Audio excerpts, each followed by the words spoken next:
Sejumlah persoalan krusial menghantui dunia pendidikan di Bali. Mulai dari kekurangan guru, tata kelola dana pendidikan, hingga banyaknya angka anak putus sekolah. Gelombang pensiun ASN pada 2023 lalu, membuat Bali kekurangan sekitar 1.700 guru. Hal ini tentu menjadi ancaman serius bagi kualitas pendidikan dan masa depan generasi muda. Sementara itu, angka anak putus sekolah juga tak kalah tingginya. Dinas Pendidikan Kepemudaan dan Olahraga Provinsi Bali telah merilis data terbaru mengenai angka anak putus sekolah di wilayah Pulau Dewata. Berdasarkan integrasi data aktif dari data pokok pendidikan, EMIS dan PDDikti, tercatat sebanyak 28.201 anak di Bali tidak lagi mengenyam bangku pendidikan. Sebaran anak putus sekolah ini mencakup seluruh kabupaten kota di Bali. Menanggapi hal tersebut, Guru Besar Universitas Hindu Indonesia Denpasar, Profesor Iketut sudah mengungkapkan bahwa fenomena kekurangan guru di sekolah mulai dari tingkat sekolah dasar hingga menengah, tidak bisa diantisipasi secara mendadak. Artinya pemerintah mesti melakukan pemetaan sejak awal untuk mengantisipasi kekurangan guru di sekolah.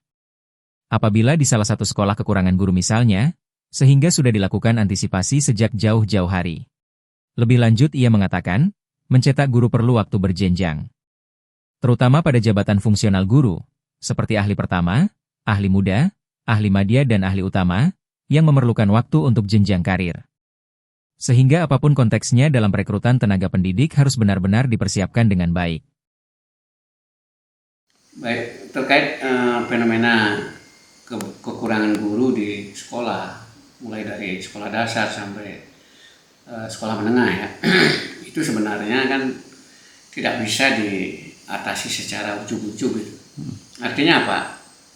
Artinya ini memang harus planning oleh pemerintah, harus pemetaan formasi yang perlu tuh, ada guru apa yang dibutuhkan, itu kan harus betul-betul dilakukan, sehingga ketika guru X misalnya kurang, itu antisipasinya kan jauh sebelumnya harus sudah dilakukan. Kan tidak bisa sekarang kehabisan guru sekarang baru, karena mencetak guru itu berjenjang.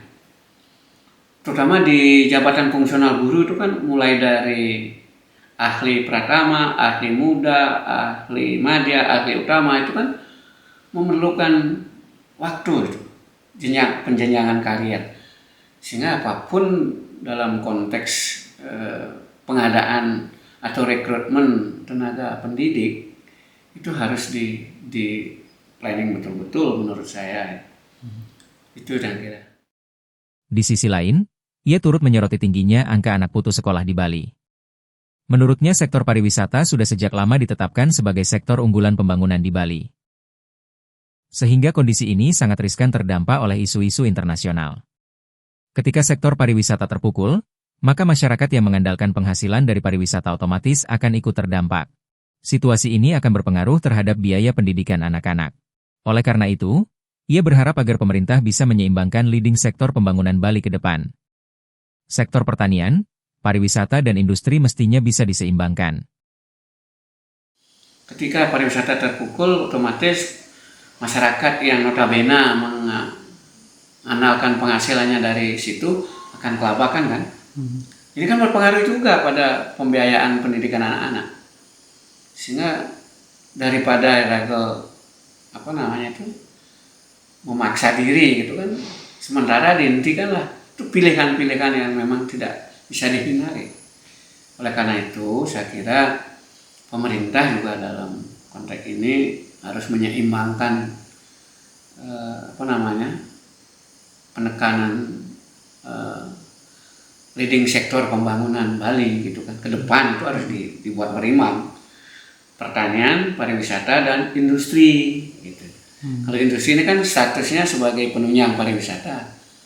Kadang-kadang kan pariwisata menjadi produk unggulan. Kan ini yang menjadi persoalan. Tim Liputan melaporkan.